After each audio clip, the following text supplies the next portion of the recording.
Olá, meus queridos, boa noite, graça e paz. Graças a Deus que nos dá a vitória por nosso Senhor e Salvador Jesus Cristo, né? Mais uma oportunidade que Ele nos concede. Depois de um dia abençoado, nos concede a graça de estarmos agora na casa dele para estudarmos a palavra de Deus, dar continuidade aí ao nosso estudo do livro de Apocalipse, capítulo número 3. Iremos concluir a sexta carta, né, da Igreja de Filadélfia, e depois falaremos da última carta, da sétima Igreja de Laodiceia. Mas antes de falarmos, vamos orar, e eu gostaria de pedir para o pastor Samir, né, levar Deus em oração neste momento para iniciarmos este culto. Santo, santo, santo é o teu nome, Senhor nosso Deus. A ti toda glória, honra, louvor e adoração. Deus eterno, é em teu nome que aqui estamos. É em teu nome que confiamos, que o Senhor tudo pode. É o Senhor que faz o milagre, é o Senhor que cura, é o Senhor que liberta, é o Senhor que traz a revelação. Por isso que usa o teu servo, usa a tua palavra para alcançar os nossos corações e as nossas mentes. Abençoe cada irmão e irmã, onde quer que ele esteja, em nome de Jesus Cristo. Amém. Amém. Obrigado, pastor. Então vamos dar início, né? Antes de entrarmos aqui no assunto da carta, a irmã Renata Leoz, ela congrega conosco aqui na Central, né? E ela deixou uma pergunta na semana passada, então eu só quero responder a ela sobre este assunto, né, que ela perguntou, e aí já estaremos dando continuidade, tá certo? Então a irmã Renata, ela colocou para que a gente explicasse na questão do capítulo 24 de Mateus, versículo 34, aonde Jesus ele está profetizando, né, os dias finais, né? E ele diz assim: e não passará esta geração, nas principais traduções, tá? Não passará esta geração sem que tudo isso aconteça. Na tradução da Bíblia da irmã Renata, que é a Bíblia na linguagem de hoje, e também a tradução da NVI, elas vão dizer sem que morram todos os que estão vivos. Tá? Então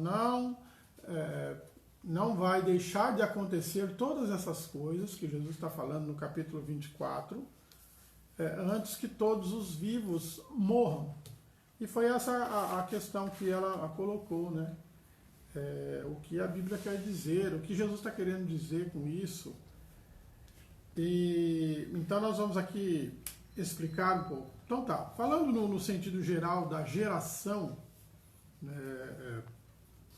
na linguagem dela vai dizer todos os vivos, ou não me recordo se agora está escrito homens vivos, né? Mas todos os vivos morram. Então está falando aí de todo ser humano. E essa palavra no grego, né, ela tem a tradução como genéia, a geração. Nós sabemos que os judeus, eles contam a geração de 70 a 70 anos. Então, cada 70 anos é uma geração, tá certo? Mas, nesse conceito que Jesus coloca aí, dentro desse contexto que ele está falando dos finais dos tempos, ou dos dias finais que virão, então, ele não está se referindo a uma geração, tá? Essa geração de 70 anos.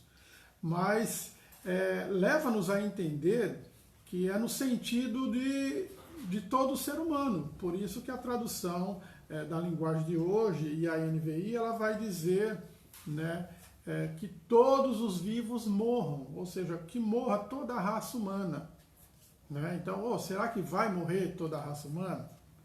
Mas o que Jesus está dizendo aqui, não deixarão de acontecer todas essas coisas sem que essa geração não passa.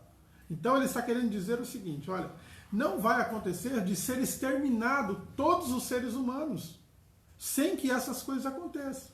Porque os céus, a terra, isso passa, o mundo passa, a concupiscência mundana passa, o homem passa, mas a palavra do Senhor ela não passa, ela permanece para sempre. Então, é primordial a palavra de Cristo. Então, quando Cristo ele profetiza esse final para os seus discípulos, no conceito geral do capítulo 24, então ele vai dizer a respeito do fim. Então, todas essas coisas acontecerão. Não tem por que não acontecer. Tá certo?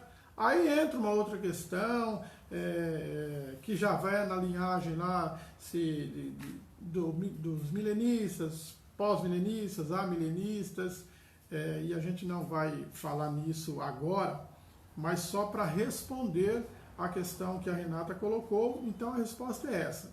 Jesus está falando exatamente de todos os seres humanos. Não vai acontecer que o homem seja exterminado, porque tanta coisa vem para isso, né? Porque muitas vezes nos dá a entender que o homem será exterminado.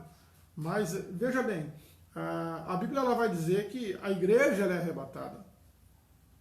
E aqueles que não fazem parte da igreja não serão arrebatados. Então estão vivos, ficarão aqui. Qual tempo depois do arrebatamento? A Bíblia não precisa em nenhum momento isso. Mas a ideia, né, se você comparar com aqueles filmes, um pensamento teológico também, que depois do arrebatamento da igreja, que o avião vai ficar sem piloto, se o piloto for da igreja, o carro vai ficar desgovernado, o ônibus, sabe? Tudo aquilo, naquele filme Deixados para Trás, aquele filme foi montado em cima desse conceito, dessa ideia, né? Que depois do arrebatamento haverá aí um bom período, né? Porque quem pensa dessa forma, nessa teologia, vai dizer que o primeiro período da grande tribulação, a igreja já nem vai passar. Quando começa o período da tribulação, a igreja é arrebatada. Então a igreja ela não participa da grande tribulação. E nós sabemos em qualquer conceito teológico que a grande tribulação é dividida em 2 períodos, né? 3 anos e meio, 3 anos e meio, né? Então tá, 2 períodos. Mas quando você busca, não só no livro de Apocalipse, mas Mateus, Marcos, Lucas, se você busca em Isaías, você busca em outros profetas a respeito do dia do Senhor, do grande dia do Senhor, nada vai fazer nos entender que existe uma outra época depois do arrebatamento.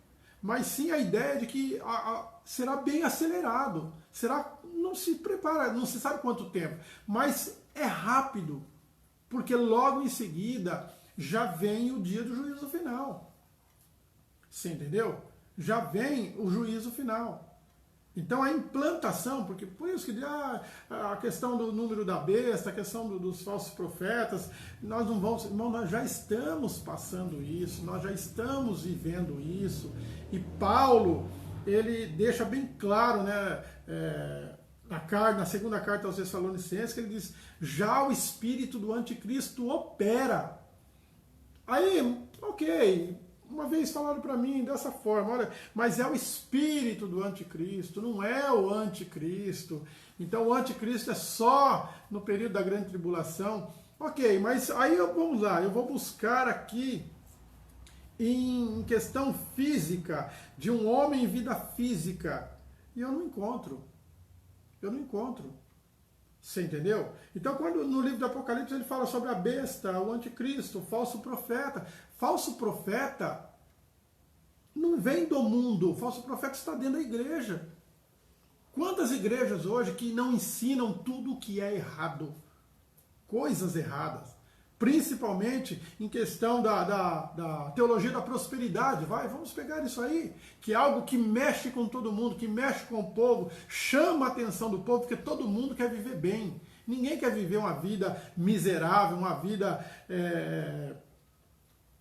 de aperto, uma vida sem dinheiro, porque, né, dizem que o dinheiro é do diabo, mas você quer ver o diabo é você ficar sem dinheiro, não é verdade? Quando você fica sem dinheiro, a coisa fica esquisita. Então, quando você analisa esse conceito, então o espírito do anticristo já opera. Então, nos tempos que Paulo escreveu essa carta aos Tessalonicenses, o que já acontecia? Os falsos profetas já estavam dentro da igreja, estavam ensinando coisas totalmente erradas, levando ao povo, né, uma censura a respeito do Cristo verdadeiro. Então, o que é anticristo? É aquele que é contra Cristo, é aquele que não é a favor de Cristo, é aquele que prega exatamente o contrário. Então, quando eu digo assim que Cristo é o Todo-Poderoso, eu estou sendo a favor de Cristo. Agora, quando eu digo que o homem tem um poder de decisão, o diabo que comanda essa terra, então aí eu já não estou mais trazendo a verdade de Cristo. Por isso que os amilenistas vão dizer que o milênio já está acontecendo. Por que o milênio já está acontecendo na visão do amilenista? Porque quando Cristo sobe ao céu, ele já sobe reinando. Ele sobe reinando. E no fato dele subir reinando, quem reina comanda. Quem reina governa. Quem reina é a maior autoridade. Então hoje a maior autoridade quem é? É Deus ou é o diabo? Estamos falando em Cristo. Deus, Cristo ou o diabo? Nós sabemos que é Cristo. O diabo tem poder? Tem poder. Mas ele não vai se não houver permissão de Deus. Tem até um escritor que ele coloca algo interessante que no primeiro impacto você fala assim, esse cara está ficando louco, né? Que ele diz, o diabo é o diabo de Deus. Como assim diabo de Deus? Mas ele está querendo dizer isso, que o diabo é o diabo, é aquele ser maligno, é aquele ser maldoso, é aquele ser que traz tudo que é ruim para a vida do ser humano, ok.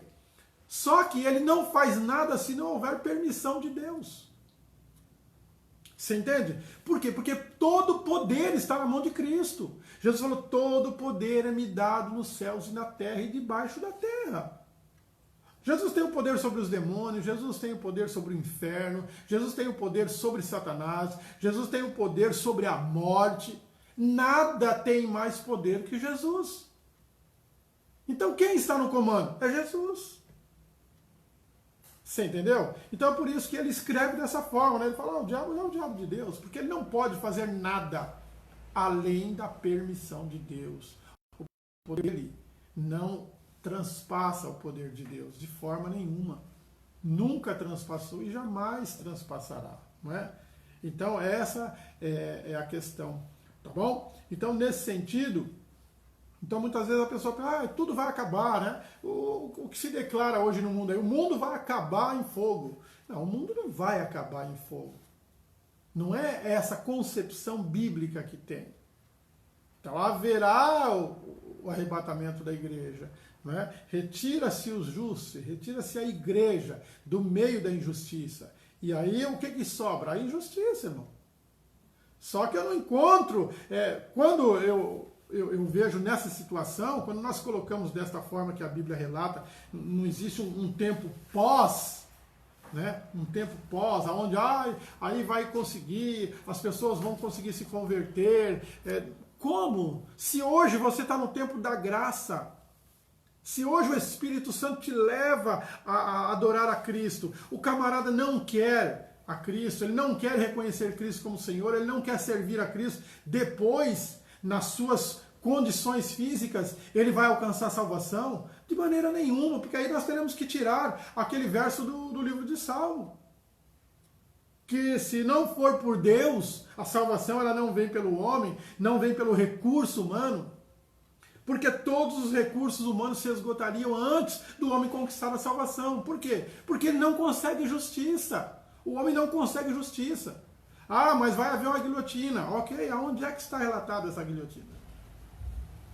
Ok, muita gente fala da guilhotina, então eu quero saber onde está relatado.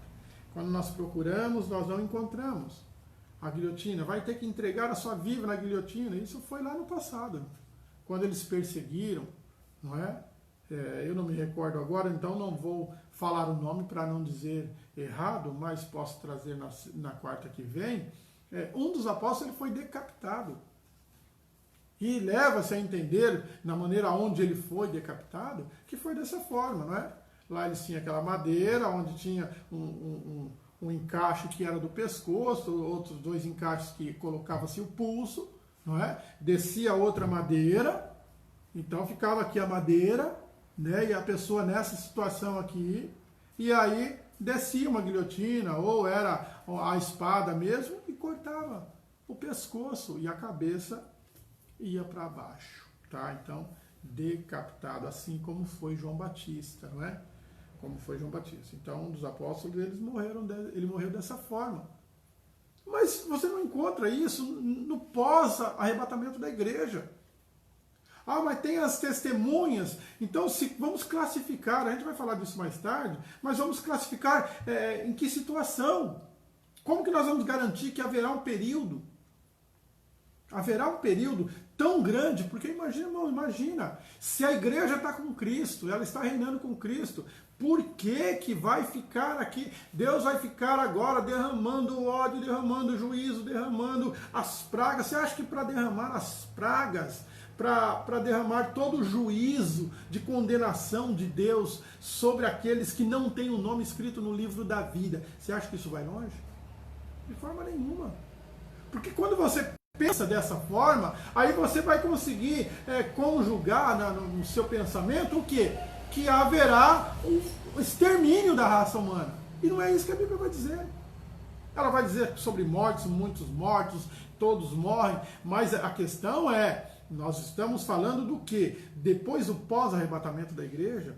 Não, irmãos. Haverá isso aí e já logo em seguida vem o trono branco. O que é o trono branco? É o julgamento final. Deus derrama de toda a sua ira e já traz o julgamento final, porque senão não tem sentido. Não tem sentido. E quando isso acontece, aí Jesus vai julgar. E aí ele separa, né? Ele chama para a direita, tá bom? Ó, presta bem atenção. Para a direita vem aqueles que são benditos de meu Pai, tá? Que tem o nome escrito no livro da vida. Vinde, benditos de meu Pai, possuí por herança o reino que vos está preparado desde a fundação da terra, tá? Então Deus no meio do caminho não projetou isso não, Deus já planejou desde a fundação, antes da fundação da terra, já estava o plano divino da salvação de Deus planejado desta forma, tá certo? Agora, aqueles que não têm o nome achado no livro da vida, é os que estão na esquerda, tá bom? Esquerda. E quando isso acontece, eles vão ser lançados. Por quê? Porque Cristo já lançou a besta, o anticristo, o falso profeta, o diabo e os seus demônios são lançados no lago de fogo. E algo bem interessante vai dizer assim, e o inferno também será lançado. Tá certo? Então não é essa questão que o mundo vai ser exterminado com fogo, não. Não. O fogo final, o que vai arder, o que vai queimar continuamente, é o lago de fogo, tá bom? É o lago de fogo. Então, concluindo aqui sobre essa questão da resposta para a irmã Renata, então Jesus está falando a respeito disso, né? Que não vai morrer toda a raça humana sem que as coisas aconteçam. Mas ele não está dizendo que vai morrer, tá? Ele está dizendo, não morreria. Não morreria a raça humana sem que essas coisas aconteçam. Tá certo? Então, é desta geração que ele está falando, não uma geração de 70 anos, uma geração de um povo, de uma linhagem só, não é de uma tribo, não é isso que ele está falando. Ele está falando da geração no sentido ser humano, né? Não vai passar isso aí sem que isso aconteça, tá? Para aqueles que estão me perguntando assim, mas o quê? O que vai acontecer? Que coisa é essa? Leia capítulo 24 de Mateus.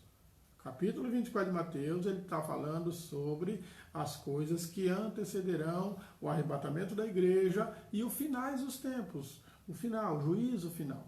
Tá certo? Então, é isso aí. Vamos lá então para a carta sexta, que é a carta de Filadélfia. Nós paramos no versículo 10 e concluímos, né, a semana passada, falando a respeito disso aí, né? Vamos ler o 10 de novo? Então diz assim, olha, tá com a sua Bíblia aí? Deixa ela do lado aí, tá? Como guardaste a palavra da minha paciência, capítulo 3, versículo 10 de Apocalipse. Também eu te guardarei na hora da tentação que há de vir sobre todo o mundo. Ah, tá vendo? Então não vai, irmãos. Guardar é você não te deixar cair na tentação. Vamos lá. Sadraque, Mesaque e Abednego. Deus guardou eles da fornalha? Não. Deus guardou ele do fogo queimar. Tá certo? Daniel. Deus guardou Daniel da cova dos leões? Não. Deus guardou Daniel dos leões. Então ele está dizendo, olha, também eu te guardarei da hora da tentação. Então a tentação, ela há de vir sobre todo mundo, para tentar os que habitam na terra. Só que o Senhor, ele guarda os que são seus.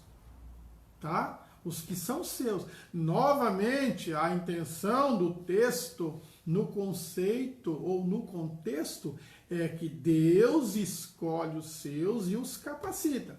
Nós estamos falando da carta para Filadélfia, que é uma figura de exemplo de uma igreja perfeita, não é? Nós falamos isso semana passada. Então, Deus coloca diante dessa igreja uma porta que abre e ninguém vai fechar. Deus dá a saída, é óbvio que ele está falando isso no literal para aquela igreja lá no passado, mas que exemplifica para a nossa vida hoje, tá? Exemplifica. Se a gente for falar, como outros falam, os períodos, cada igreja dessa aqui é um período do cristianismo, ok, não vou nem dizer que não é. Não, eu não sou tão estudioso assim para me colocar contra nada. Mas eu vejo assim, que toda a palavra de Deus ela serve como exemplo para a nossa vida, porque nós somos igreja do Senhor. Nós somos igreja. E a Filadélfia é a única igreja exemplificada como sendo a igreja perfeita. Não é perfeita, porque nós não somos perfeitos. Nós só alcançaremos perfeição em Cristo. Em Cristo. Onde nós somos justificados? Em Cristo. Existe algum justo na face da terra? Não. Mas nós somos justificados pela fé que há em Cristo Jesus. Sendo, pois, justificados pela fé que há em Cristo Jesus, não é? Romanos, acho que é capítulo número 5, versículo 1, que vai nos dar essa ideia. Nós somos justificados em Cristo. Cristo é justo. Então eu estou com Cristo. Então, se Cristo vai comigo, se Cristo é Senhor da minha vida, se a minha vida, quem comanda é Cristo através do Espírito Santo, então a minha vida passa a ser justificada por Ele. Então Deus, quando olha, Ele já não olha mais como um Ismael pecador, mas Ele olha um Ismael que é um pecador justificado por Cristo, pelo sangue vertido no Calvário. Então o sangue lavou, tirou o meu pecado, o sangue me redimiu e Cristo me justificou. Então eu sou justificado em Cristo, pela fé que eu tenho em Cristo, que é Ele mesmo que deposita em mim, porque senão eu também não teria fé, não é? Mas esse é todo um contexto de Cristo como Senhor soberano da minha vida. Por isso que Paulo diz assim, olha, agora não vivo mais eu, mas Cristo vive em mim. O que ele está querendo dizer? Olha, eu não tenho mais, uma coisa que a gente gosta de falar, eu não tenho mais domínio próprio. Eu não tenho mais o livre-arbítrio. Livre-arbítrio seria tomar todas as decisões sem consultar ninguém. Eu não consigo fazer isso. Eu não consigo. Por exemplo, eu não consigo ficar mais alto ou mais baixo. Eu não consigo contar os fios da minha cabeça. Para ser prático. Eu não consigo dizer que amanhã estarei vivo. Eu não consigo. Eu posso garantir por quê? Porque eu não tenho esse comando, eu não tenho esse controle. Está na mão de quem? Está na mão de Cristo. Está na mão do Senhor. Então, eu não vivo mais. É Cristo que vive em mim. As coisas velhas, aquele pensamento que eu tinha, que o meu nariz, né? Eu sou dono do meu nariz. Não somos dono do nosso nariz. Por exemplo, irmão, eu tenho um problema no nariz, nas narinas. Tá? Eu tenho uma obstrução nasal. Então, de 30 dias, 29 dias, eu não sinto o cheiro das coisas. Sabe, quando a minha esposa passa aqueles perfumes, eu não sinto. Existe uma vantagem? Existe. Quando eu passo no esgoto, eu também não sinto o cheiro. O fedor, né? Eu não sinto o odor e não sinto o fedor. De vez em quando eu sinto alguma coisa. Mas é de vez em quando. E se eu fosse dono do meu nariz, eu já tinha... Mas eu não sou dono do meu nariz. Então nós sabemos que o Senhor está no controle de todas as coisas. É Ele que comanda. É Ele que diz até que dia eu vou, até que momento eu vou. E quando Ele diz que se Ele disser para eu parar, parou. Irmão. Tiago diz, o que é a nossa vida? Ela é um vapor que aparece e por um período. E de repente ela desaparece. Não tem o que fazer. Por mais que nós já achamos capacitados para alguma coisa, não tem o que fazer. Ontem, por exemplo, nós enterramos a minha irmã com 82 anos de idade, estava com a saúde bem complicada, né? Não foi de coronavírus que ela faleceu, né? Mas ela estava com pneumonia, os 2 rins pararam de funcionar e isso trouxe uma insuficiência respiratória, né? E ela não conseguiu reagir. Mas por quê? Porque Deus já havia determinado isso. Nós não queremos entender, nós não queremos aceitar, mas Deus é o comando de todas as coisas. Então quando Ele diz, olha, encerrou para você, encerrou para você. Não tem essa. Tá certo? Não tem essa. É Ele que está no comando, no controle de tudo. Então Ele diz, eu guardarei. O Senhor está dizendo, olha, Cristo vai guardar a igreja. Mas não é no período que vai vir. Não, irmão. Questão de tentação nós já estamos vivendo a grande tribulação. Porque nós trabalhamos com 3 anos e meio, mas nós sabemos que símbolos e tempos e datas não correspondem com o pensar de Deus e o do homem. 1 ano, para nós, são 365 dias. Para Deus não há necessidade de contagem de 360 dias. 1000 anos para Deus é como um dia. Um dia para Deus é como 1000 anos. Olha só, não tem essa questão para o Senhor. Tem para nós. Tá certo? Então nós já estamos vivendo. Então nós temos aí meia semana de Daniel para viver. Quanto tempo? Não sei. Não sei quanto tempo. A Bíblia não relata isso, porque tem coisas que a gente não vai ficar sabendo. Só é revelado aquilo que o Senhor quer que revele. Aquilo que o Espírito Santo revela.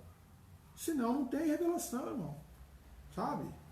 O cara pode dar uma profetada aí, como tem muitos, mas nada. Aquilo que o Espírito Santo traz ao nosso conhecimento, amém, a gente consegue compreender. Se ele não trouxer ao nosso conhecimento, a gente não chega à conclusão. Tá? Então não podemos dizer, são 3 anos e meio, não. É um período. É o primeiro período e o segundo período. Tá certo? Então é desta forma que a palavra de Deus relata. Então ele está dizendo no versículo 10 que ele vai nos guardar.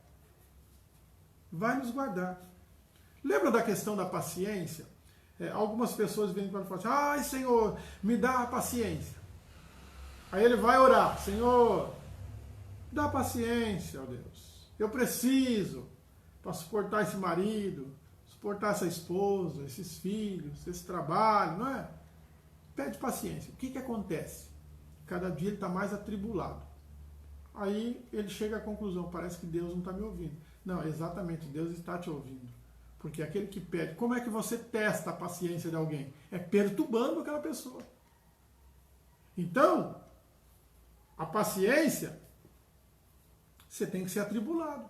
Quanto mais atribulado, mais você vai mostrar a paciência. Por que nós sabemos que Jó era paciente? Nós até falamos, nossa, Jó foi o homem mais paciente.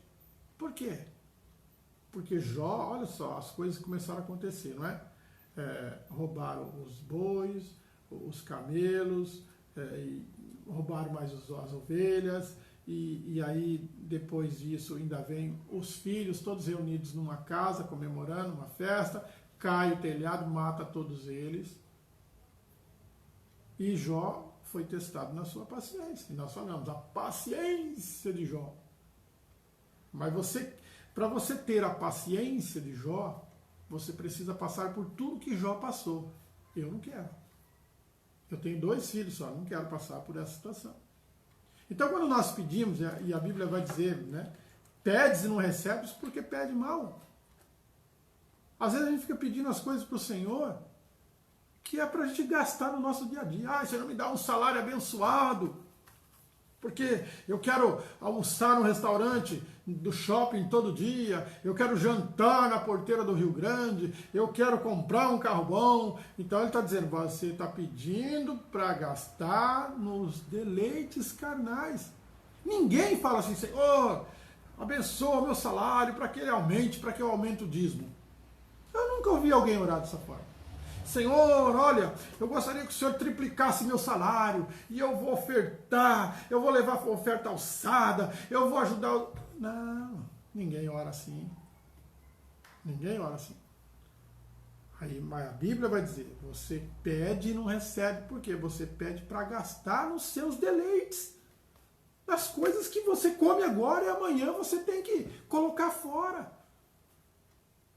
Sabe? Isso é questão da natureza humana. A natureza humana é dessa forma. Então nós temos que compreender que o Senhor, Ele é da nossa vida. E Ele nos guarda. Ele nos guarda. Para que Ele nos guarde da tentação, então a tentação tem que vir. Eu te guardarei da hora da tentação. Então todo mundo vai estar sendo tentado. Todo mundo vai estar sendo atribulado. Todo mundo vai estar sendo, olha, perseguido. Mas a igreja de Cristo é guardada. Não está dizendo que não vai morrer na perseguição. Quantos apóstolos, profetas, antes de nós não morreram, não sofreram? Cristo, Deus guardou Cristo. Cristo não retrocedeu, Cristo não desistiu. Cristo, mas ele era Deus, mas era 100% homem. Era 100% homem. Não houve um momento que Cristo parou para pensar, não vale a pena morrer pelo ser humano, eu vou deixar isso quieto. Não vou fazer isso não. De forma alguma. Nenhum relato. Há quem diga, né, que lá no Getsemane ele falou que era para o Pai tirar ele dessa situação. Não tem nada a ver. Aquele texto lá, Jesus está falando, olha, se for possível, passa de mim esse cálice. Cálice é aquilo que você bebe. E ele estava falando do cálice do final, do juízo final. O sabor do cálice do juízo final. Se for possível, passa de mim este cálice. Todavia seja feita a tua vontade. Tá? Não foi questão de desistir de morrer na cruz, não, de forma nenhuma. O martírio que Jesus teve, ele estava... Não, de forma nenhuma. Ele veio, padeceu, sofreu, ciente de tudo que ia acontecer. E fez para nos mostrar que, quando somos direcionados pelo Espírito de Deus, a gente passa por afronta, passa por perseguição, passa por situação ruim, mas prevalecemos em nome do Senhor Jesus. Tá certo? Então, tudo aquilo que vier para tentar os que habitam na terra, enquanto a igreja não subir, ela habita na terra. Mas o Senhor vai nos guardar. Também eu te guardarei na hora da tentação. Versículo de número 11, olha que interessante. Eis que venho sem demora, guarda o que tens, para que ninguém tome a tua coroa. Então vamos lá. Eis que venho sem demora. Olha só. Quando João escreveu isso aí, aproximadamente no ano 60 depois de Cristo, aí Jesus fala para ele, eis que vem sem demora. Nós estamos em 2020, certo? 2020. São 1960 anos. E Jesus falou, eis que venho sem demora.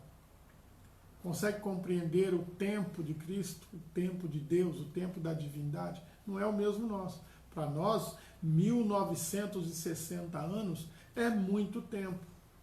Mas para o Senhor, não. Eis que venho sem demora. Guarda o que tens, para que ninguém tome a tua coroa. Certo? Então, este é o conceito que o Senhor Jesus coloca para a igreja de Filadélfia. Olha, guarda o que você tem, e ninguém vai tomar a tua coroa. Tá vendo? É a gente que tem que guardar, porque você... Não, irmão, ele só está falando, guarda o que é que você tem. O que é que você tem que garante a coroa da vida? O que é que você tem? A fé. Guarda a fé. O que é que você tem? Ânimo para trabalhar? Guarda o teu ânimo e continue trabalhando. Então, guarda o que você tem, para que ninguém tome a tua coroa. Mas ninguém vai tomar a tua coroa. Aqueles que são escolhidos do Senhor. Jesus falou assim, não há ninguém que os arrebate da minha mão. Então ninguém pode arrebatar um escolhido, um salvo da mão do Senhor. Ninguém toma. Tá certo? Ah, mas fulano lá ficou não sei quantos anos na igreja, aí saiu e aprontou todos e morreu. Não era do Senhor. Ah, mas estava na igreja, mas não era do Senhor.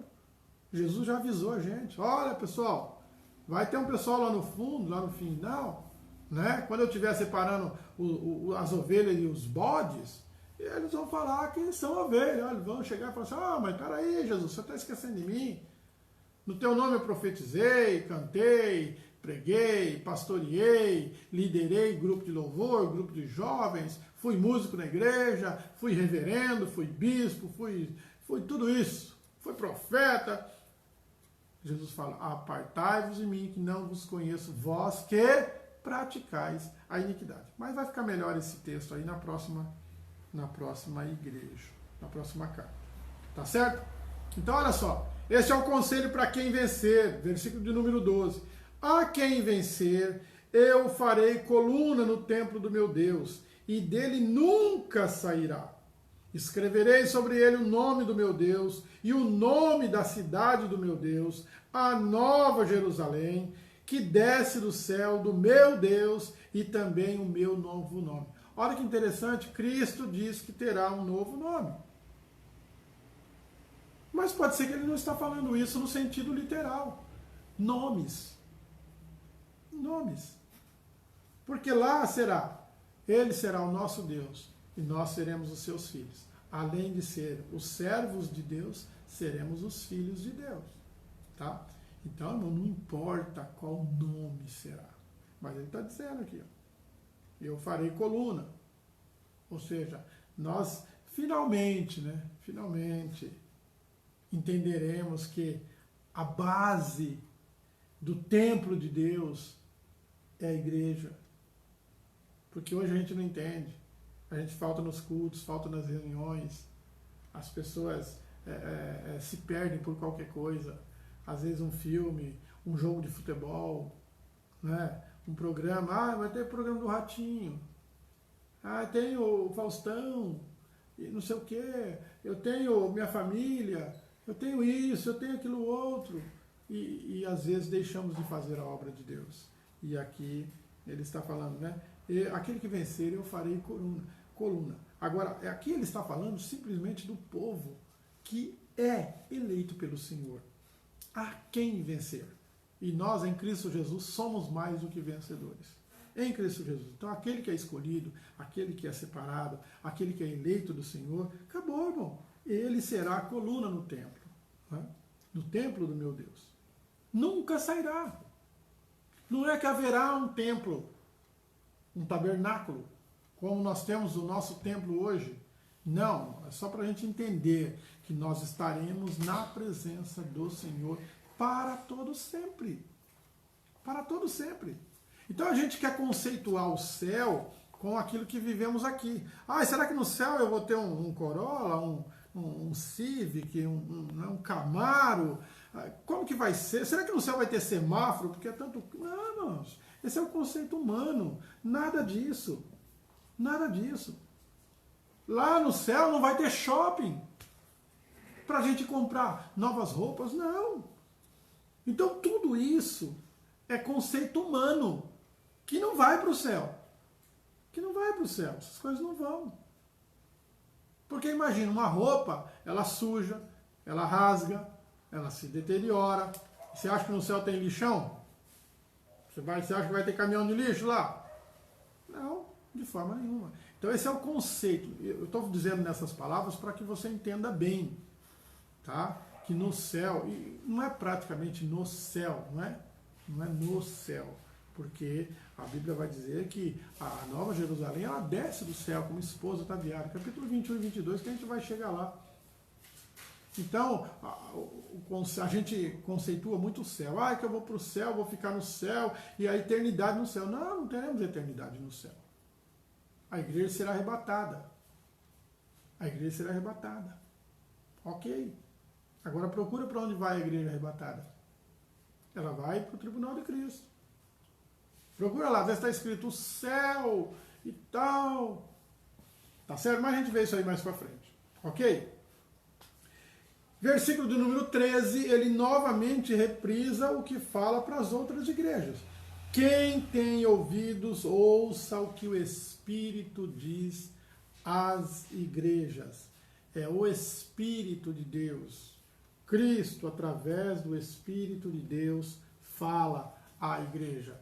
Porque não é Cristo que usa o pastor, é o Espírito Santo que usa o pastor. Cristo está lá no céu, sentado à direita, à destra de Deus, Pai. Está lá. Quem está operando aqui é o Espírito Santo. Você entendeu? Então, quando nós entendemos assim, que a palavra nos relata, então o Espírito de Deus é que comanda a nossa vida. Que comanda. Tá? Não tem esse negócio de Espírito Santo passeando do teu lado. Ah, Jesus aí, irmão, está no corredor da igreja. Irmão, isso aí é emocionalismo, sabe? Isso aí é...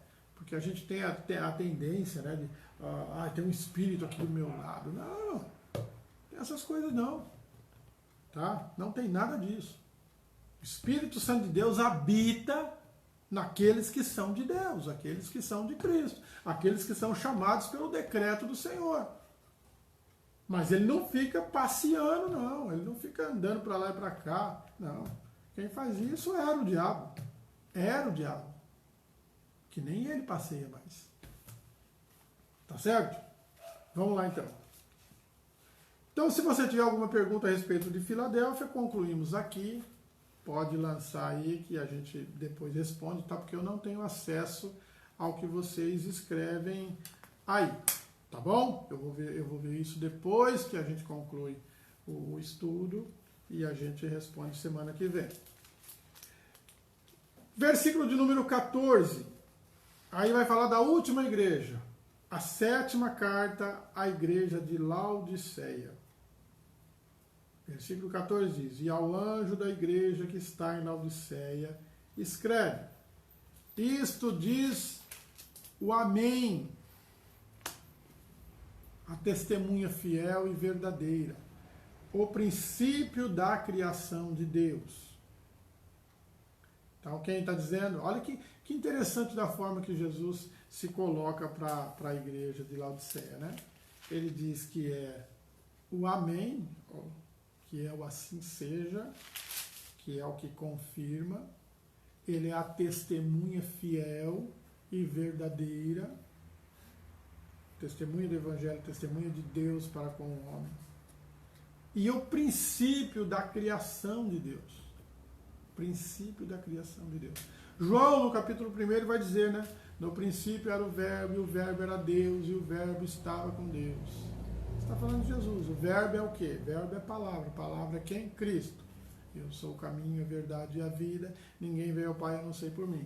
Então, Cristo é a base de tudo. Então, ele está dizendo: ei, quem está falando com vocês é esse aí, que confirma tudo isso. Amém. Testemunha fiel e verdadeira. O princípio da criação de Deus. Versículo 15, ele vai dizer: eis, eu sei, né? Eu sei, não é eis. Eu sei as tuas obras, que nem és quente, nem frio e nem quente. Tomaras que foras frio ou quente. Olha que interessante. Eu não sei se você já teve o desprazer de tomar uma água morna. Tá? Às vezes a gente vai tomar uma água natural e a temperatura do dia está elevada, então a gente até diz assim: nossa, a água está quente. Mas não está quente, ela está natural. E ela está no ambiente, na temperatura ambiente.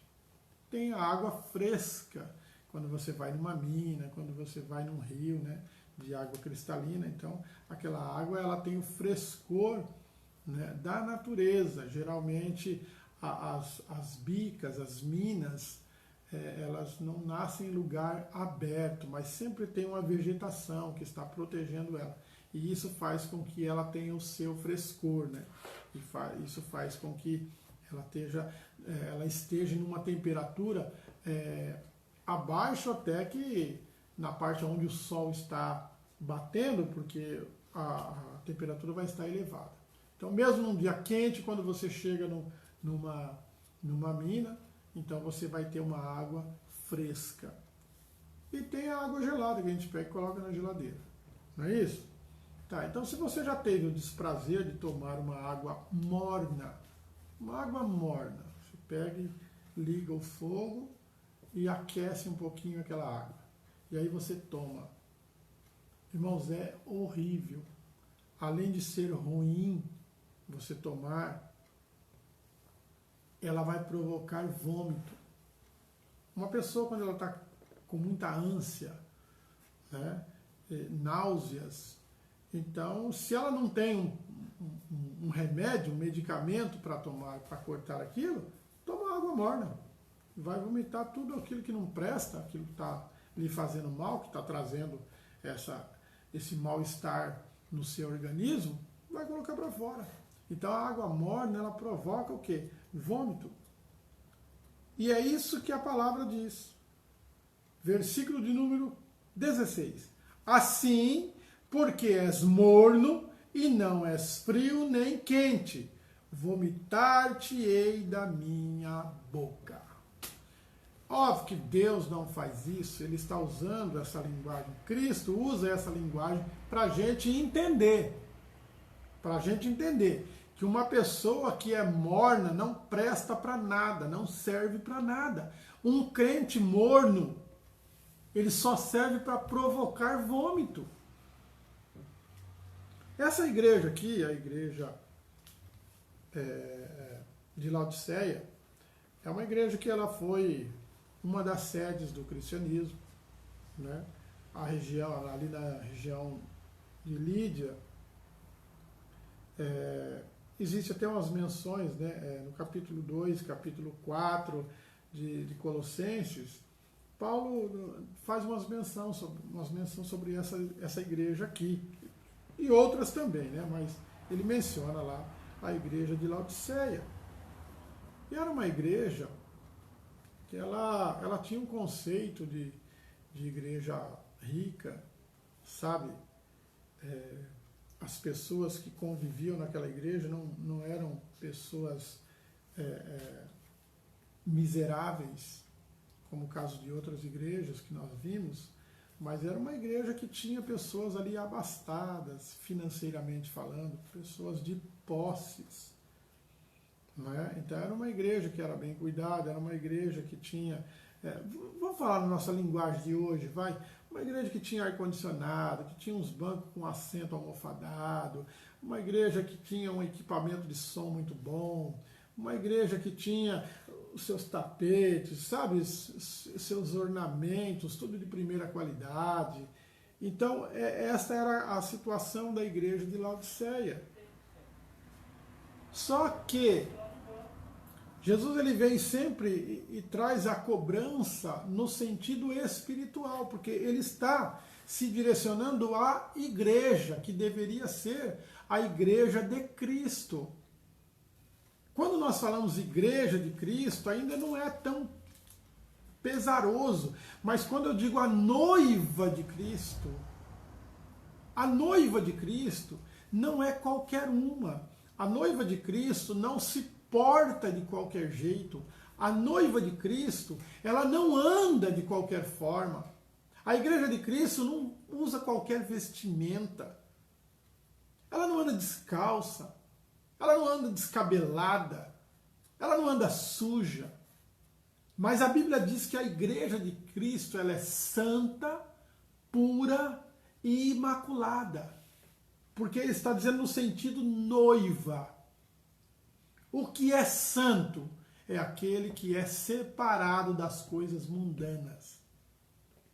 O que é puro é aquilo que tem a pureza no coração. Ter pureza no coração é não ter maldade, é ter dignidade, é ter um bom caráter, sabe? Não tem nada para tirar, porque o antônimo de pureza é impureza. Um coração impuro é o coração normal do ser humano que maquina o mal, que planeja o mal, que só quer o mal do seu próximo. Essa é uma pessoa impura. Se você buscar no dicionário, você vai ficar de boca aberta a questão da impureza. Tá? Então, ele está dizendo questão da igreja. A igreja ela se coloca como uma igreja fiel, santa, pura e verdadeira. A igreja se coloca como inicia o versículo 17. Como dizes? Olha, Cristo está dizendo, como vocês falam que são. Vocês anunciam, vocês, assim, olha, rico sou, e estou enriquecido, e de nada tenho falta. Esta é a fama da igreja de Laodiceia. Qualquer membro da igreja de Laodiceia, sabe quando você conversa com uma pessoa, a pessoa fala assim, eu congrego na igreja tal.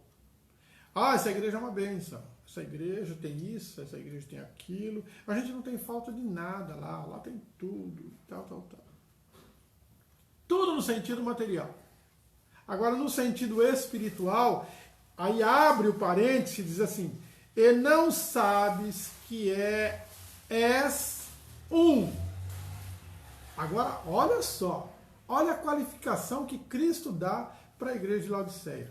Desgraçado. Tem pessoas que falam assim, nossa, essa palavra é feia, né? Eu me lembro que a minha mãe, ela falava, quando a gente falava assim, ô desgraça, minha mãe falava assim, bate na boca 3 vezes. Não sei por quê. Uma já doía, porque bater 3. Mas bate na boca 3 vezes. Porque não pode falar isso. Por que não pode falar isso, mãe? Porque não pode. Porque os antigos tinham esse problema, né? Eles não explicavam pra gente o porquê da situação. Então a gente tinha até a curiosidade. Eu vou falar até alguém explicar para mim por que é. Então, olha, ele diz, você é um desgraçado. Então Jesus está falando, ele está usando esse termo. O que é uma pessoa desgraçada? Uma pessoa que não tem graça. E a graça de Cristo. Então, uma pessoa que não tem a graça da salvação é uma pessoa que está desgraçada. É uma pessoa que ela não tem salvação. Porque é a graça que nos salva. Então, aquele que não é salvo é desgraçado. Mas a gente foi ensinado que é uma palavra feia. Mas não é não, tá? Ela mostra quão feio é a situação daquela pessoa. Uma pessoa desgraçada. Então Jesus fala assim, olha, não sabem que você é um desgraçado, miserável. O que é uma pessoa miserável? É aquele que vive em miséria. Sabe? E não, porque a gente pensa que miséria é pobreza. Pobre é uma coisa, miserável é outra. O miserável tem e não reparte. O miserável tem e é só para ele. O miserável, ele perde, mas ele não reparte. Até foi interessante hoje, a irmã colocou um folder no grupo, né, de oração, e o irmão Samuel encaminhou para o grupo nós temos o grupo da ação social na igreja, né? E foi um texto bem interessante. Eu não vou dizer aqui porque eu sou meio ruim de conotações e eu não anotei. Tá? Mas foi bem interessante. A respeito do que a Bíblia diz. De você ter e não repartir com quem não tem. Então o amor de Deus não está nessa pessoa. Né? Não está nessa pessoa. Então, uma pessoa que ela tem condições, vamos falar na condição financeira, uma pessoa que tem condições financeiras e ela vê uma pessoa que está levando uma vida de pobreza, de necessidade, e ela não consegue atender a necessidade dessa pessoa, é um miserável. Tem, mas não reparte. E a Bíblia diz que nós temos que repartir. Jesus falou assim, olha, você precisa repartir. Quando ele diz amar o próximo como a ti mesmo, então é você desejar o próximo tudo que você deseja para você. É você procurar estender a mão e doar para o próximo aquilo que você tem, aquilo que você gosta. Alguém vai na minha casa, bate na minha porta, me pede um pedaço de pão. Aí eu vou lá onde estão os sacos de pão duro, que a gente usa para ralar e fazer farinha, não é? Farinha de rosca. Para quando a gente comprar o bife, colocar lá e fazer um bife à milanesa, não é isso? Que as mulheres ou os cozinheiros fazem. Legal. Aí eu vou lá e pego um pão duro desse. Mas não pego do meu que eu como no meu dia a dia. É complicado. É complicado. Então nós precisamos entender que Jesus falou que nós temos. E a Bíblia diz assim: é melhor dar do que receber. Porque quando você recebe as coisas, você está numa situação ruim. Você está numa situação de necessidade. Sabe? Então é melhor você dar do que receber. Então, veja bem, as bênçãos de Deus estão sendo grandiosas na tua vida. Não que aquele que está passando necessidade não está sendo abençoado por Deus. Está sendo abençoado por Deus, mas aquela situação que ele está passando, é necessário que ele passe. Por um ou outro motivo, sei lá qual motivo que Deus usa para uma pessoa passar esse tipo de necessidade, mas ele está precisando e você tem. Então Jesus fala, olha, quando você tiver 2 túnicas e alguém pedir, uma, dá a outra. Sabe? O cara fala para você, não, você anda comigo uma milha, ou 1 quilômetro, vai, para a gente entender melhor. Eu preciso que você ande comigo 1 quilômetro. Anda com ele 2. Olha só, então Jesus coloca que nós, que somos aquele que batemos no peito e falamos, eu tenho Cristo no meu coração, o Espírito Santo queima o meu coração e tal. Nós temos que ter atitudes. E ele ainda vai dizer assim, filhinhos, não amemos de palavras, por palavras. Porque dizer eu te amo, irmão, é fácil, prático, e você pode dizer isso para qualquer um. Você diz para aquele que realmente você ama, mas você pode dizer para outro que você não ama. Você diz só para todo mundo que está ali perto ver que você falou, que ama, e você sabe que você não ama coisa nenhuma. Não é? Agora, quando você toma atitudes, as atitudes falam mais do que as palavras. As atitudes não tem como você dizer que não é amor. Tá? Eu não estou dizendo aqui de uma ação. De uma ação. O camarada vai lá, não é que nem agora. Nós estamos aí num período de política. Logo vai começar essas campanhas. Aí você vem fazer ação agora para dizer que você, o povo tem que ver que eu falo. Mentira, você não faz coisa nenhuma. 4 anos você não faz nada. Aí chega agora no período da eleição, você quer fazer isso, é o quê? Mentira, é engano. Então Cristo não está nesse negócio. Agora nós somos noiva de Cristo. Nós somos noiva de Cristo. Então imagina a igreja de Laodiceia dizendo assim, olha, nós somos a igreja de Cristo. Nós temos aqui condições para isso, para aquilo, como a gente citou, vamos citar as coisas, né, do nosso dia a dia, do cotidiano. Temos aqui os melhores instrumentos de corda, o nosso piano é o melhor, os nossos microfones, né, vieram não sei da onde, são tão potentes, e temos lá equipamentos de primeira qualidade. Só que entra uma pessoa na igreja necessitada e sai necessitada porque ninguém nem prestou atenção. Ninguém nem viu. Porque tem certas pessoas na igreja que entra uma pessoa que está mal vestida, às vezes está suja, e as pessoas vão saindo de lado. Não é para abrir caminho para ele conseguir chegar mais perto do altar para ouvir a palavra, não. É porque as pessoas têm nojo, é porque as pessoas têm medo de encostar numa pessoa que está suja. Uma pessoa maltrapilha. Só que ele está dizendo que ele é rico, que ele tem todas essas coisas. E Jesus está dizendo, você é um desgraçado. Você não tem a graça que eu coloco. A graça que eu trouxe aqui para salvar a humanidade, você não tem. Você é um desgraçado, você é miserável. O que você tem, você não reparte. E você não vai levar para o caixão essas coisas. Não leva. Então você vive na miséria. Você é escravo do seu dinheiro. Tem um versículo bíblico que diz assim, que a raiz de toda amargura é o dinheiro. O dinheiro é a raiz de toda amargura. Por que isso? Porque por dinheiro as famílias se acabam. Por dinheiro um casamento se acaba. Por dinheiro irmãos brigam, se matam. Por posses, por dinheiro, por ganância.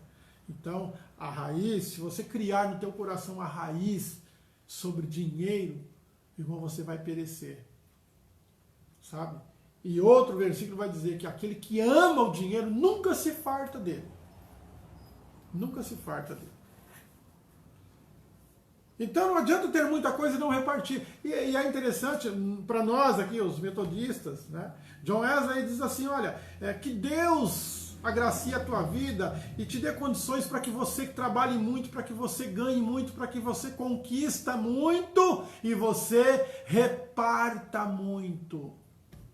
Você distribua muito. Então, se você ganha bem, não é para você viver e esquecer, não. É para ter condições. Eu não estou falando aqui para você pegar todo o seu dinheiro e sair distribuindo, não é isso. Jesus fez isso com aquele moço lá e o camarada quase morreu de depressão. Só porque Jesus acabou de falar para ele, vende tudo que você tem e dá aos pobres. Não é isso que eu estou falando. A Bíblia não está falando para você dizer isso aí, não. Para você fazer isso. Vende tudo, dá aos pobres. Não, não é isso não. Está dizendo para você repartir. Deixar de ser miserável e passar a ser um coração agraciado. Um coração piedoso. Eu já disse para vocês aqui nos estudos anteriores que uma das coisas que mais Deus bateu no Velho Testamento era a questão de impiedade. Uma pessoa ímpia para Deus é como o pior pecador. E ímpio não é pecador. É aquele que não tem piedade, é aquele que não faz caridade, é aquele que não consegue enxergar a necessidade do seu próximo. Isso para Deus, irmão, nas nossas palavras aqui, ó, vai na tampa. Vai na tampa. Por quê? Porque Ele quer que nós tenhamos um coração igual ao dele. Por isso que o salmista diz, cria em mim, ó Deus, um coração puro e renova em mim um espírito reto. Sabe? Um coração puro, um coração que só tem a palavra, e a palavra é Cristo. Então, um coração que tenha Cristo. Aí Cristo chega para aquele que está necessitado e ele vai sempre trazer o cumprimento das necessidades, trazer um conforto, um alívio para aquelas pessoas que fazem necessidade. Tanto que Jesus contou aquela parábola do rico e Lázaro. Por que ele contou aquela parábola? O que tinha a ver? Mas Jesus estava ensinando que é necessário. Não adianta você ser rico e não ajudar aquele que está na porta da tua casa pedindo um prato de comida. Pedindo um prato de comida. Você acha que algum dia aquele rico? De forma nenhuma. Quantas pessoas hoje, irmão, que não conseguem, sabe, doar um prato de comida para uma pessoa? Um copo d'água. Mas quando alguém bate no portão da sua casa, ele fecha a porta, se for possível, assim, à noitinha, apaga a luz, para ver que não tem ninguém. Aí ele vai embora. Ô, irmão, isso é coração com Cristo? Isso é um coração que o Espírito Santo domina? Não é. Não é. E é isso que ele está falando para essa igreja. Então, olha o exemplo da igreja de Laodiceia para a nossa vida hoje. Para a nossa vida. Desgraçado, miserável, pobre. Porque para Deus, rico é aquele que ajunta tesouro no céu. Não ajunteis tesouro na terra, Jesus falou, onde o ladrão rouba, né? Os ladrões minam, a traça corrói, a ferrugem vai corroer, vai acabar tudo. Mas ajunta tesouro no céu. E como que você ajunta tesouro no céu, irmão? Como que você ajunta tesouro no céu? É trazendo o reino de Deus para a vida das pessoas. João Batista diz, eis que é chegado a vocês o reino de Deus. Quem que vem? Cristo. Então Cristo é reino de Deus. E Cristo, ele mostra isso no seu dia a dia, na sua vivência aqui, relata para os apóstolos, e os apóstolos vão escrever. Paulo pega e escreve, olha só, olha, porque o reino de Deus não é comida e nem bebida, mas é justiça. Uma pessoa justa, ou uma pessoa justificada, porque justo ninguém é, uma pessoa justificada por Cristo é uma pessoa que vive como Cristo viveu, ajudando aquele que tem necessidade. As horas estão indo. Tá certo? Então, enquanto eles estavam dizendo que era rico, que não tinha falta de nada e que vivia enriquecido, ou seja, a prosperidade fluía naquela igreja em questão material, mas em questão espiritual, que é o que vale para o Senhor, desgraçado, miserável e pobre. Pior que isso, cego. Por que Jesus coloca como cego? Não é que eles não enxergavam. Eles tinham vista, mas eles não tinham a visão espiritual para enxergar a situação. É como eu te disse.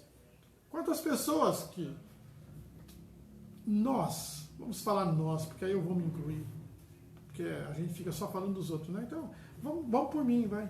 Quantas vezes eu não passo aqui na Batista de Carvalho e não vejo pessoas com fome? Óbvio que tem aqueles que são enganadores, tá? Mas a gente dá para saber. Aqueles que estão com fome. E eu não dou dinheiro para ninguém, irmão. Uma que eu tenho pouco dinheiro, pouquinho. E que não acho certo. A gente não tem que dar dinheiro para ninguém. Mas a pessoa está com fome. E geralmente eles estão na frente de um restaurante ou na frente de uma lanchonete. Compra um salgado, paga. Vai lá, entrega para ele. Sabe? Faz um ato de caridade. Um ato de amor. Porque Deus te deu condição. A gente só julga, irmão. A gente só prejulga as pessoas.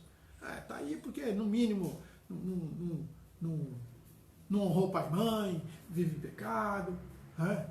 Ou por isso, ou por aquilo, a gente quer achar logo algo para condenar aquelas pessoas e a gente não ajuda. Irmão, o que muda na minha vida? Comprar, né, como Chaves pedia, né, um pão com presunto? O que muda, irmão, na tua vida financeira, comprar um pãozinho com presunto, com mortadela e dar para uma pessoa que está passando fome? Levar um prato de comida para alguém que bate no portão da tua casa e matar, saciar a fome, um copo com água, sabe? Tem pessoas que precisariam dar uma volta na periferia da cidade para ver a necessidade do povo. Mas que Deus nos dê graça, porque eu não quero ser um desgraçado. Já pensou? Pastor, ministra a palavra, dá culto de ensino, dá estudo e é desgraçado. É a igreja. Não esqueça, não vamos esquecer que a carta, Jesus endereçou ela, não foi para a igreja, foi para o anjo da igreja, ao pastor da igreja. Então, quem leu primeiro aqui é o pastor. E aqui ele está dizendo, você está falando que é rico, mas você é desgraçado, ô pastor. Ô, irmão, que pastor que quer ouvir uma palavra dessa? Que pastor que quer ouvir de Cristo? E é de Cristo. De Cristo, que ele é um miserável. A gente não tem o que retrucar com Cristo. O que nós vamos falar para Cristo? Ele é a verdade. Que é miserável, que é pobre, que é cego e pior, que é nu. Aí eu estava analisando essa palavra, nu. Porque Jesus colocou para a igreja de Laodiceia que ela era uma igreja que estava no sentido nu, sem as vestes, mostrando as suas vergonhas, ato de depravação.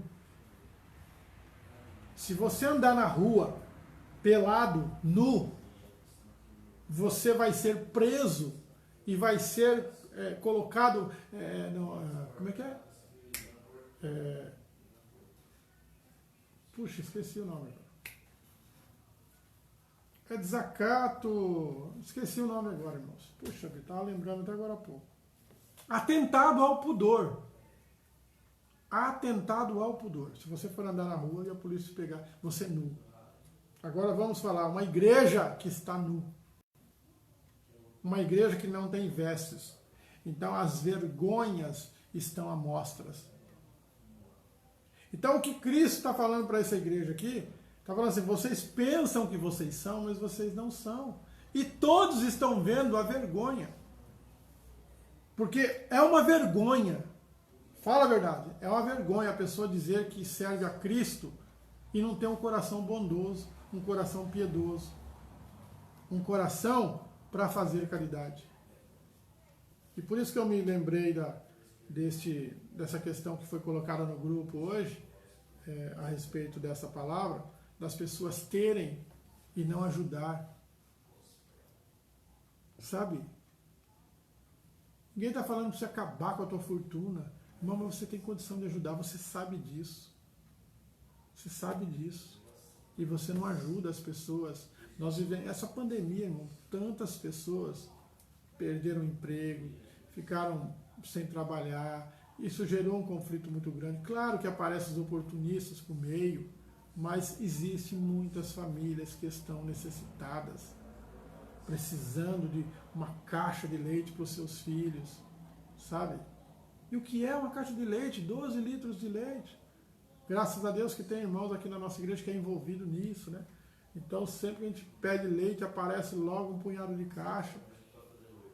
Mas a gente pode fazer mais pela obra do Senhor. Não é fazer, é pela obra do Senhor, é fazer no reino, sabe? No reino. E aí Jesus vem trazer os conselhos.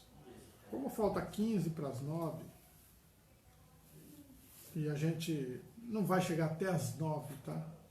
Para não ficar cansativo, não ficar pesaroso aos irmãos. Vamos ler o versículo 18, vamos lá, né? Vamos ver qual é o conselho de Cristo para rebater essa situação que ele coloca para a igreja de Filadélfia, que eu pego para mim hoje. Sabe, eu preciso me colocar como uma pessoa que estivesse vivendo nessa igreja de Laodiceia. Porque às vezes eu posso não ter dinheiro para ajudar as pessoas, mas eu conheço pessoas que têm dinheiro, eu posso fazer a ligação, não posso? Eu posso fazer uma petição, um ajuntamento e saciar aquela fome. E no momento de Cristo, quando ele estava no seu ministério, não é? Ele olha para a multidão e já estava entardecendo, e Jesus fala assim para os seus discípulos, ele chama os discípulos e fala assim, olha, já está ficando tarde e nós vamos despedir esse povo. Mas como que nós vamos despedir esse povo? Com fome. Porque aonde Jesus estava ministrando a palavra, já não era dentro da cidade, era no deserto. Era próximo da cidade, mas era a parte de fora da cidade, era no deserto. Aí, qual seria as condições que aquelas pessoas iriam para as suas cidades? Olha, eu fui ouvir Cristo. Vamos falar no nosso sentido hoje. Eu fui na igreja e eu ouvi a palavra lá, mas eu saí com fome. Sabe, eu saí com fome. Não tinha nada para comer. Então, talvez na próxima vez que Jesus vier, não vai dar para eu ir, porque eu passo fome. E aqueles que estavam indo até Jesus eram pessoas de muitas necessidades, não sei quais.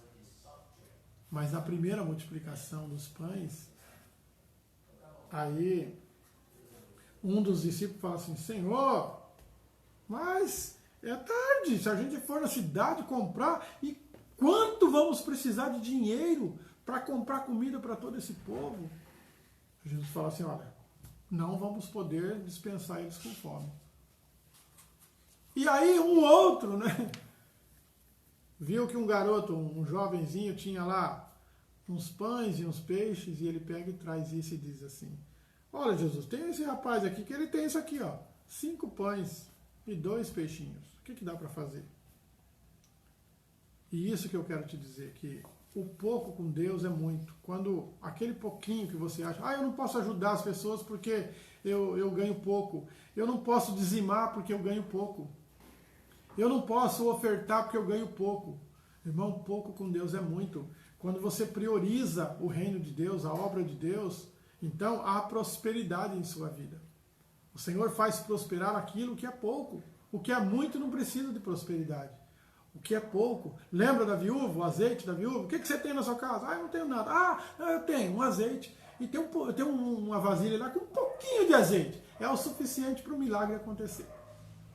Então, se você quer ver milagre na tua vida, então começa a colocar como primazia as coisas na obra de Deus. O teu dízimo, primazia. A tua oferta, primazia. Ajudar as pessoas, primazia. Tá certo? E aí ele pega aqueles 5 pães e pega os peixes e ele os abençoa. Abençoa. E comeram daqueles 5 pães e dos 2 peixinhos, comeram mais de 5.000 homens.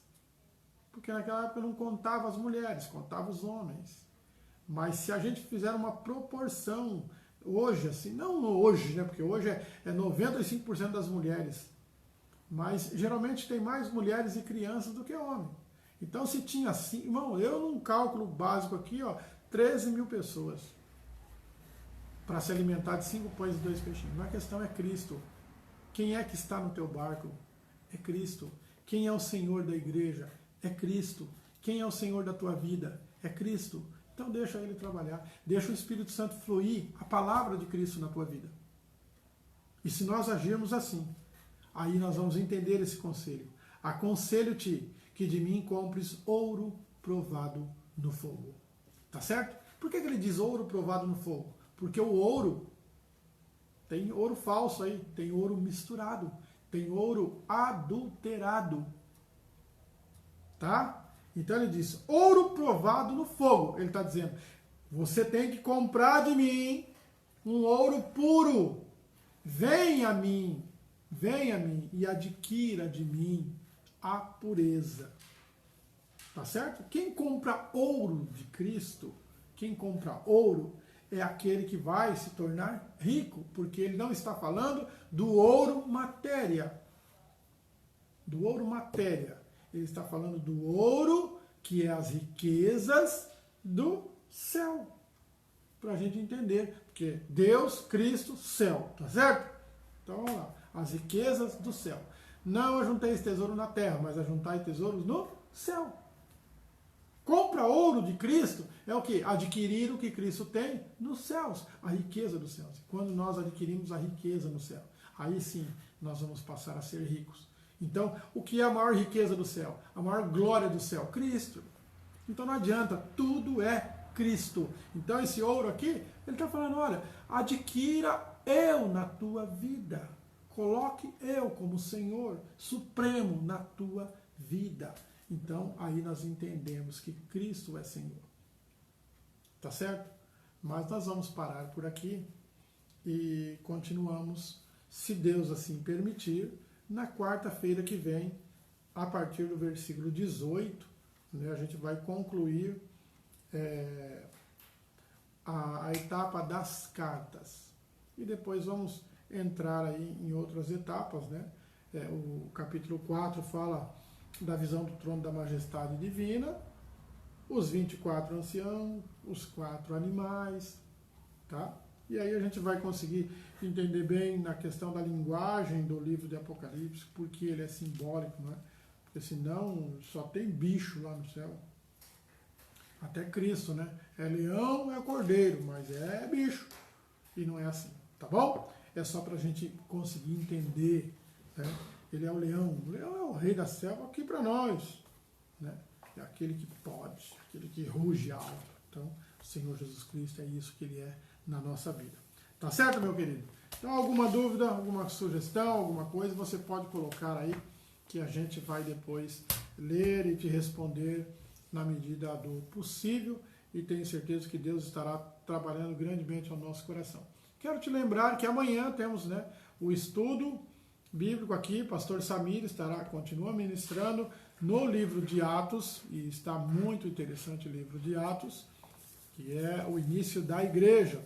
Então que você não esqueça de participar. A gente vai transmitir também por Tibiriçá, né, que é Face da Metodista Central, e também pelo Samir B. Silva, tá certo? Então convide alguém, olha, que gosta de estudos, né? Então participe conosco aí, tá certo? E Deus estará abençoando grandemente a nossa vida. E se não se inscreveu ainda no canal do YouTube da nossa igreja metodista em Bauru, se inscreve lá, tá? Deixa um joinha lá e clica no sininho para você receber as notificações, e vamos caminhando junto aí até o dia que o Senhor Jesus quiser. Tá certo?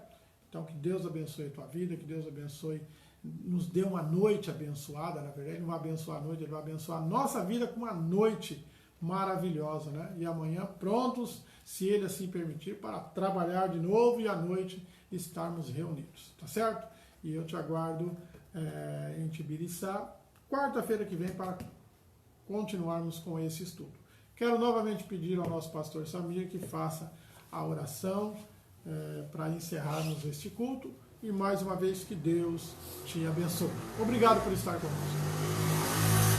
Vamos juntos na oração em nome de Jesus. Santo, santo, santo é o teu nome, Senhor. Oh Deus eterno, em nome de Jesus Cristo, Senhor, que estamos nós na tua presença, confiados que o Senhor tudo pode e as tuas revelações estão aqui, Pai, na tua palavra. Que o teu Santo Espírito nos inspire, que ele nos mostre o caminho, que ele possa trazer à igreja tudo que o Senhor quer para esta época. Nós agradecemos em nome de Jesus Cristo. Amém. Amém. Deus abençoe.